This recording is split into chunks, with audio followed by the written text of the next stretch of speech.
عزیز دوستو، حضرت یونس علیہ السلام کو اللہ تعالیٰ نے قوم نینوا کی طرف بھیجا کہ خادم بابل شہر کے پاس کا ایک شہر تھا۔ یونس علیہ السلام کے زمانہ عیسیٰ علیہ السلام سے تقریباً 800 سال پہلے کا ہے۔ ایک قوم بھی بت پرستی کی ہے اور انہوں نے لگ بھگ 1 لاکھ بنی اسرائیل کو قید کر کے رکھا تھا۔ یونس علیہ السلام نے 7 سال تک حق کی دعوت دی، یعنی تبلیغ کی، لیکن جب ان کی قوم پر اس دعوت حق کا اثر نہ ہوا اور وہ اپنی بت پرستی میں لگے رہے تو یونس علیہ السلام نے آخر میں اللہ تعالیٰ کی عذاب کی دھمکی دے دی۔ ان کی قوم نے پھر بھی پرواہ نہیں کی۔ جب عذاب کا مقرر وقت قریب آ گیا اور عذاب کی اثر نظر نہ آئی تو یونس علیہ السلام اللہ تعالیٰ کی اجازت کے بغیر ہی اپنی قوم کو چھوڑ کر چل گئے۔ ادھر جیسا ہی یونس علیہ السلام اپنی تشریف لے گئے تو ان کی قوم پر عذاب کی اثر نظر آنا شروع ہو گئے۔ کالے کالے بادل چھا گئے، گھنا کالا دھواں ان کی قوم کی طرف بڑھنے لگا۔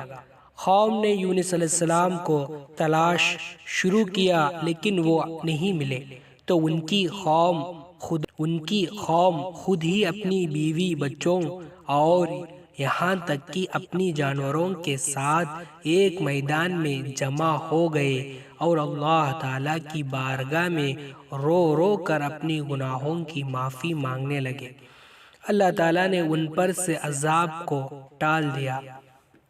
کسی بھی کافر قوم کی ترقی میں اور اللہ تعالیٰ کی سنت جاریہ میں یہ پہلی مثال ہے کہ عذاب دیکھنے کے بعد کسی قوم کا ایمان لانا فائدہ مند ثابت ہوا، نہیں تو اللہ تعالیٰ کی سنت یا طریقہ یہی ہے کہ ایک بار عذاب کا وقت مقرر ہو جائے تو پھر ٹالتا نہیں۔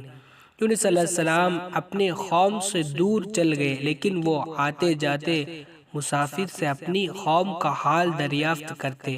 جب انہیں معلوم ہوا کہ اللہ تعالیٰ ان کے قوم پر سے عذاب ٹال دیا ہے تو بھی وہ واپس نہیں گئے، کیونکہ ان کی قوم نے ان کو جھٹلایا تھا، اس لیے ان کی غیرت نے گنوار نہ کی کہ وہ واپس جائے۔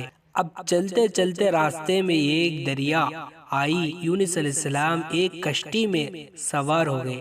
کشتی جب مزدار میں پہنچی تو ہچکولی کھانے لگی۔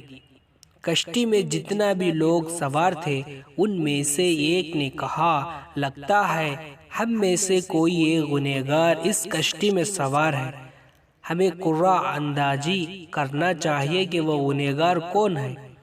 3 بار قرعہ اندازی کی گئی اور تینوں بار یونس علیہ السلام کا نام نکلا۔ کشتی میں مسافر نے یونس علیہ السلام کو دریا میں ڈال دیا۔ وہاں ایک بڑی مچھلی نے یونس علیہ السلام کو نگل لی۔ اس طرح یونس علیہ السلام مچھلی کے پیٹ میں پہنچ گئے۔ کئی دن تک وہ مچھلی کے پیٹ میں ہی رہے۔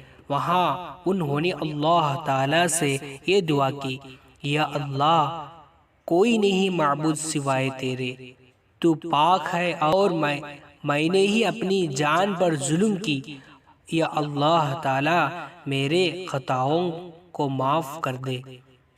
اللہ تعالیٰ نے یونس علیہ السلام کی دعا قبول کی اور اس طرح مچھلی نے ان کو کنارے پہ لا کر انگل دی اور وہ اپنی قوم کی طرف لوٹ گئے۔